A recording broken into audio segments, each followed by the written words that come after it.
Salut à tous et bienvenue dans ce numéro du podcast VOS, qui signifie en langue yé pour nous du Gabon, parle, parler, une injonction faite à quelqu'un. Pour ce numéro, nous avons avec nous Arnaud Lilian Billier, qui est spécialiste des questions politiques, diplômé de l'université Jean Moulin, Lyon 3.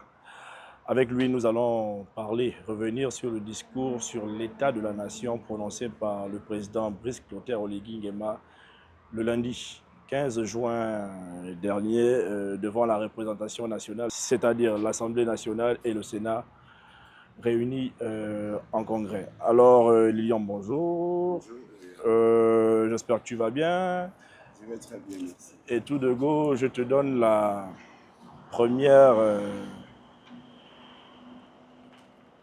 capture réalisée sur la presse. Alors, le président de la République a fait des déclarations, le président de la République a fait des annonces.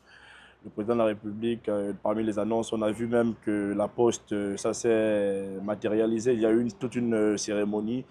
Mais revenons purement sur le discours en vue d'ensemble. Il y a cet article de Radio France Internationale, rédigé par le correspondant à Libreville, Yves-Laurent Goma, qui parle d'un discours trop long, confus, répétitif, maladroit. C'est des mots quand même forts, contradictoires et techniquement inachevés. Ce sont des termes utilisés par Michel Ongoundou Lunda dans une tribune. Le président du parti Réagir, Michel Ongoundou Lunda, regrette également le silence du président Brice Clotaire Oligui Nguema sur la justice.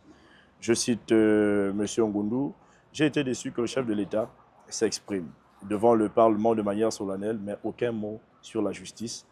Quand on sait que le principal opposant politique du pays est en prison pour de mauvaises raisons, ça envoie un très mauvais signal. » Ça, c'est une partie de l'article de RFI. Mais ce même article commençait un peu plus haut par ceci. La télévision nationale a parlé d'un discours pragmatique et sincère. Même analyse pour Steve Davey-Mugiama, président de la Ligue des jeunes de l'Union démocratique des bâtisseurs, le parti au pouvoir. On va citer M. Mugiama. Ce qui nous a le plus marqué, c'est qu'il n'y avait pas une tonalité politicienne, encore moins politicarde dedans. Il y avait un chef d'État qui s'adressait à son peuple à cœur ouvert parce qu'en réalité, comme il le dit si bien, l'œil qui voit ne ment pas. Voilà donc deux opinions qui s'opposent. Monsieur Ongoundou est plutôt vindicatif et il parle de la justice. Monsieur Mugiama, qui représente la jeunesse du parti au pouvoir, est naturellement, on va le dire ainsi, pro Oligui Nguema. Alors, vous, sur ces premières captures, quelle est votre lecture? Quelle lecture vous faites du discours du président? Il était maladroit, désordonné, ou bien c'était un discours correct, une adresse à la nation intéressante? Avant d'abord de revenir sur le contenu même du discours du président, c'est-à-dire répondre à votre question, il faudrait d'abord regarder le contenu même d'abord des personnes qui ont intervenu sur RFI.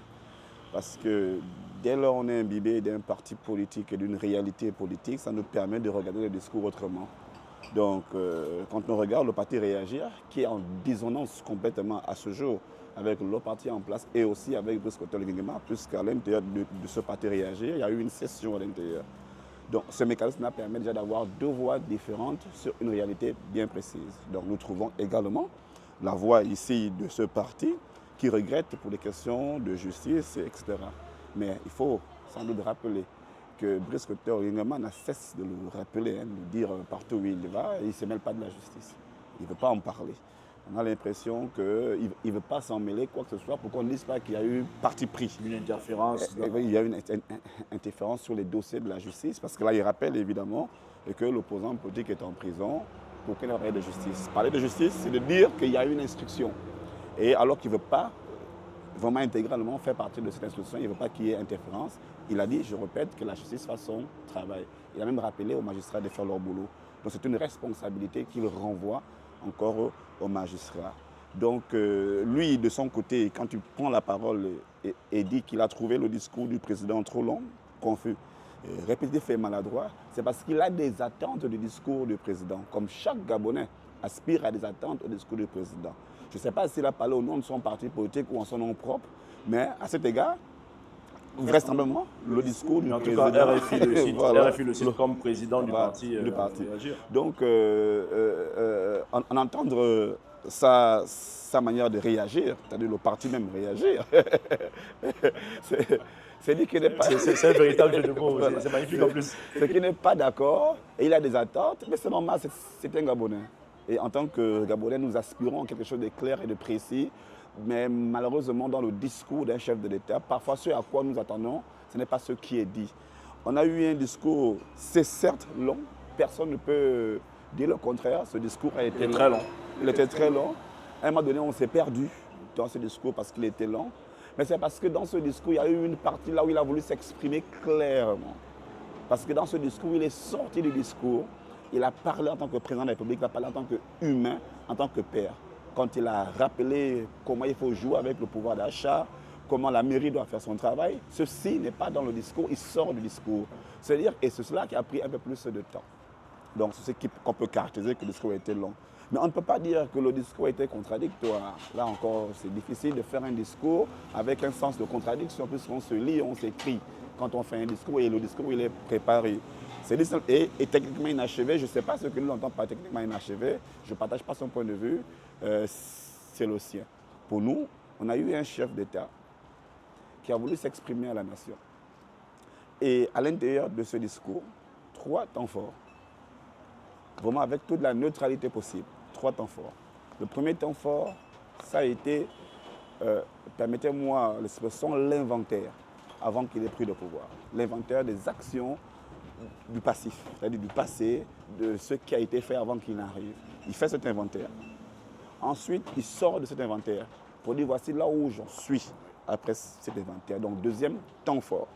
Et le troisième temps fort, c'est la projection vers l'avenir, là où il appelle à ce que les Gabonais tous ensemble travaillent pour l'avenir. Et 2 expressions, 2 mots sont sortis plusieurs fois. Vous avez l'expression, il y avait 2 expressions qui sont sorties une fois, c'était oh, ça va me revenir, mais on va revenir. Parce que ces 2 expressions ont marqué les moments forts du président de la République. Quand on parle évidemment de la liberté, quand on parle aujourd'hui de la promotion des Gabonais, en matière de matière première, j'ai envie de dire, en matière d'intelligence et de tout ce qui va avec, et de promotion. Et vous savez, c'était intéressant de voir une personne qui a mis de côté la politique. Et dit, nous faisons la politique, ok, mettons ça de côté.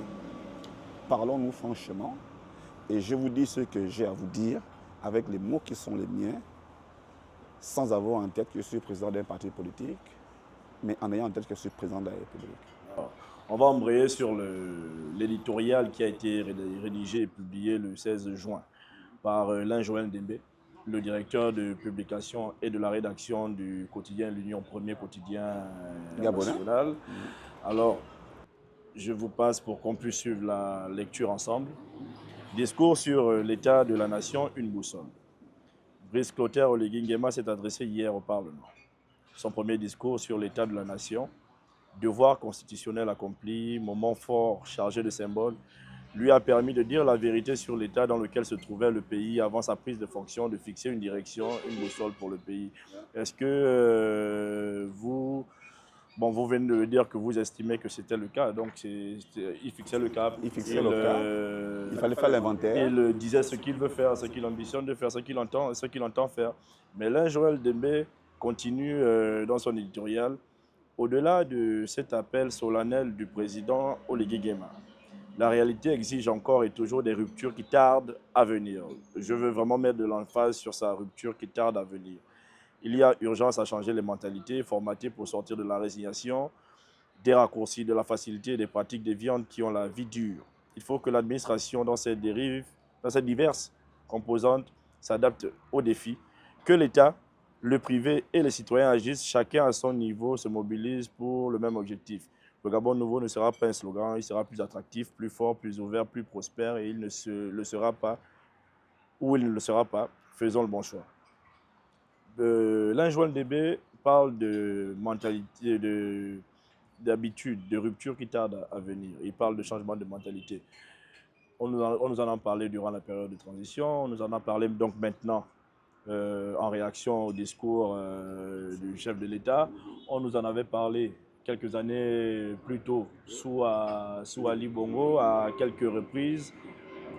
Mais si depuis qu'on en parle, ça ne change pas, qu'est-ce qu'il faut faire? Vous qui êtes spécialiste des questions politiques, on a vu les histoires de Singapour.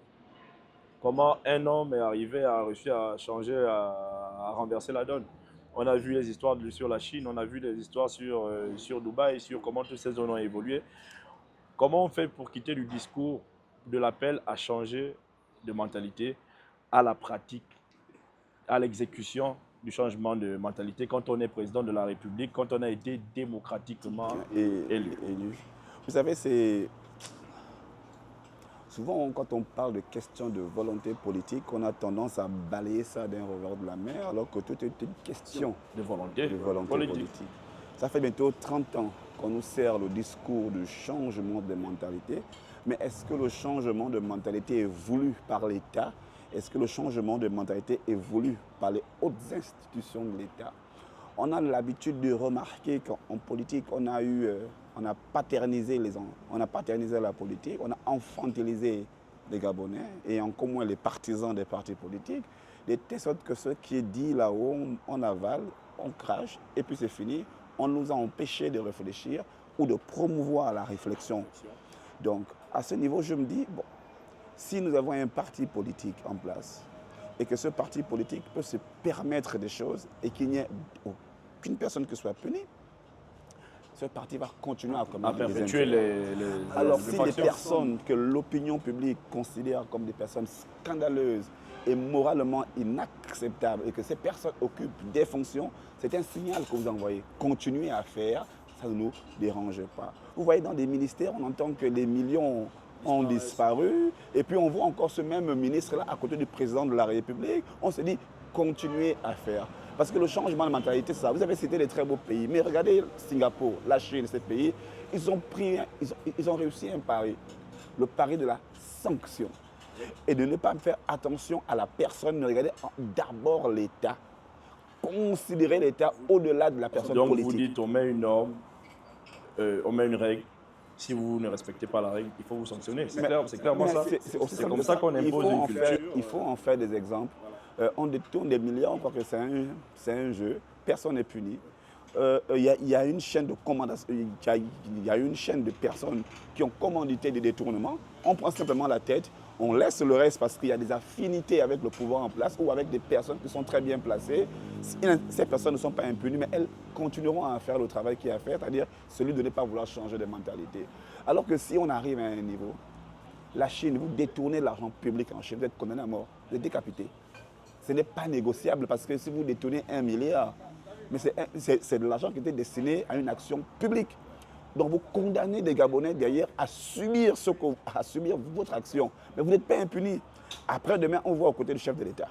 Quel est le message que vous envoyez? Donc s'il n'y a pas de personnes punies, s'il n'y a pas de personnes contraintes à la démission encore des scandales, si même la commission d'éthique n'a que de valeur, que de mots, et non de lettres et la manière de fonctionner. Commission de lutte contre l'enrichissement illicite, on ne peut pas. Et là, vous citez encore même l'enrichissement illicite. Mais ils vous font un bon boulot. Et malheureusement, dans leur texte, ils n'ont pas l'obligation de vous arrêter. Ils arrivent, ils conçoivent, ils vérifient que vous avez détourné de l'argent, vous êtes enrichi illégalement. Ils fournissent tout le dossier complet au ministère de la Justice pour dire, nous, on a terminé notre travail, à vous de prendre le relais. À ce niveau, parfois, les choses bloquent. On ne comprend pas. Donc, tant qu'il y aura de l'impunité, il n'y aura jamais de changement de mentalité. Et tant que l'impunité est encouragée, parce qu'elle peut être encouragée sous plusieurs formes, la forme du pardon, la forme que personne n'est condamné, la forme de cacher des dossiers, c'est une forme d'impunité encouragée.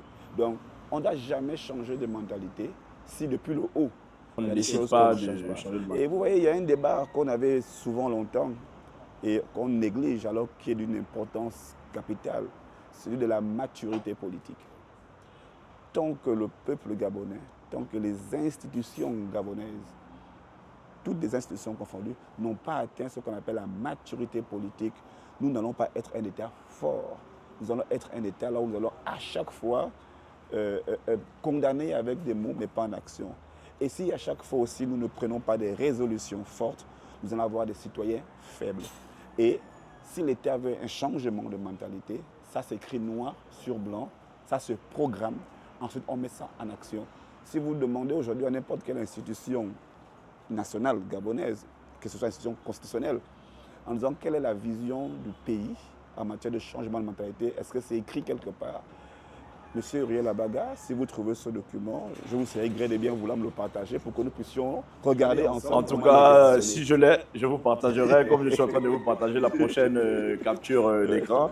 C'est l'une des phrases les plus fortes du discours du président de la République et elle a été reprise par Gabon 24.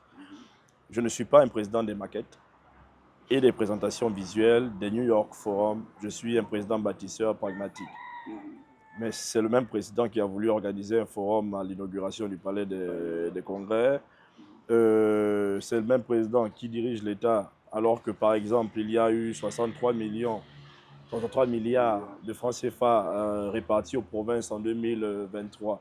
Et depuis, on ne voit pas forcément tout ce qui a avancé. Ce genre de déclaration n'est-il pas dangereux? Vous voyez, il y a on va se retrouver avec un véritable souci, c'est même une préoccupation avec ces déclarations, parce que dans ces déclarations, il faut dissocier la personne et le système. Parce que souvent, on le disait au départ, quand M. Brice Coté a pris le pouvoir, de dire attention au système. Parce que parfois, le système finit par compresser l'individu ou emprisonner l'individu. On se retrouve où il avait déclaré, à toute intention, qu'il y aura une enquête interne dans l'argent qui a été donné pour non seulement les fêtes tournantes par province, mais aussi pour tout ce qui est de l'amélioration des conditions de vie à l'Interland à travers les infrastructures. Jusqu'à ce jour, on n'a pas un retour d'enquête. Donc, on ne sait pas à quoi jouent les enquêteurs. Pourquoi ce n'est pas sorti? Alors, mais en tant que chef d'État, qu'on le veuille ou pas, c'est à lui qu'on va imputer celui que nous la avons non-réalisation. Celui que nous avons exactement, celui qu'on a élu. Donc, le fait que l'enquête n'est pas parvenue à quelque chose de sérieux jusqu'à ce jour, le fait qu'il n'y a pas de réalisation palpable à ce jour, c'est sa parole à lui qui a été mise en jeu. Donc, il est piégé par sa propre parole. Parce qu'il n'a pas puni, il n'a pas sorti des résultats. Malheureusement, il faut que les têtes tombent à ce sujet. Si les têtes ne tombent pas, ils vont continuer encore à faire ce qu'il semble. Maintenant, pour ce qui est de lui, en tant que M. Brice Coté Nguema, président de la République, sans être embrigadé par le système politique, on ne peut pas accorder.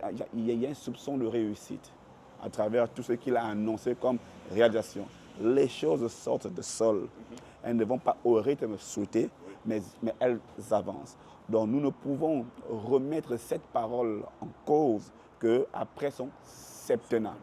Voilà, son premier mandat. Donc pour l'instant, nous observons et nous après son mandat, on ne sait pas s'il aura... Après son mandat, nous je parle de septennat. Quand le septennat terminera, on reviendra sur sa parole pour dire, vous aviez dit que vous êtes un président pragmatique, vous n'êtes pas un président de maquette, vous avez annoncé ceci et cela. Évidemment, ça a été réalisé ou cela n'a pas été réalisé. On le mettra face à ses propres Donc, pour l'instant, nous ne pouvons pas nous engager sur la véracité de ces propos ou pas, mais nous pouvons simplement les nuancer en disant le système peut faire annoncer des choses et vous tenir prisonnier et vous faire condamner par des choses qui ne sont pas arrivées parce que trop père de famille. Et puis il faut quand même qu'on arrive à un moment donné, M. Uriel Abaga, à ce que les hommes politiques arrêtent de se prendre pour des pères et que la population, c'est des enfants. La population est assez instruite et intelligente pour comprendre les enjeux d'une république. Et on sait aussi que le fait que le président de la République, que tout un système est mis en place, que ce soit le système familial, politique, économique, pour lui permettre de lever la main ou lever le pied sur certaines actions. Mais ces actions-là, où il y a la pression politique, la pression familiale, la pression du réseau, quand on demande de lever, mais cette pression desserve le président de la République à travers la population qui, elle est majoritaire dans l'élection même du président de la République. C'est-à-dire, on nous a annoncé la justice, on nous a annoncé la fin de la gabegie financière et on ne peut pas continuer à observer cette quête-là à ceux que les Gabonais souffrent. Parce que plusieurs membres, je n'ai pas envie de dire du gouvernement, plusieurs personnalités politiques et administratives j'ai envie de dire, marche à contre-courant du président de la République. Le président de la République donne une vision, donne un calendrier. Dans la vision du président et dans le calendrier du président, ils ont leur propre agenda. Et leur agenda dessert le président de la République parce qu'il met le peuple face au président de la République et à l'encontre de sa parole. Alors, je vais juste dire à Lilian Arnaud Billier de dire un mot de fin et de nous donner une de ces informations, une de ces actualités, si il y en a, peut-être un ouvrage qui arrive, peut-être un colloque auquel vous allez participer, peut-être une action caritative un, ou un hub politique que vous avez. Il y a deux choses que j'ai envie de dire pour conclure et merci de me permettre de m'exprimer.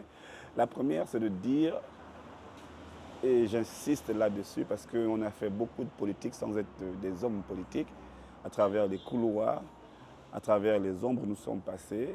Nous demandons à ce que la majorité des Gabonais comprennent l'enjeu politique, qu'ils sortent de leur réserve endormie politique pour qu'il y ait une éveil politique et qu'il y ait ce qu'on appelle une maturité politique, savoir analyser tout ce qui est dit et tout ce qui est fait pour que nous ne tombons pas dans ce qu'on appelle le maraboutage politique ou encore le congossa politique. Plus nous savons comment les choses fonctionnent, plus nous sommes aguerris, plus nous savons mettre un terme à les choses.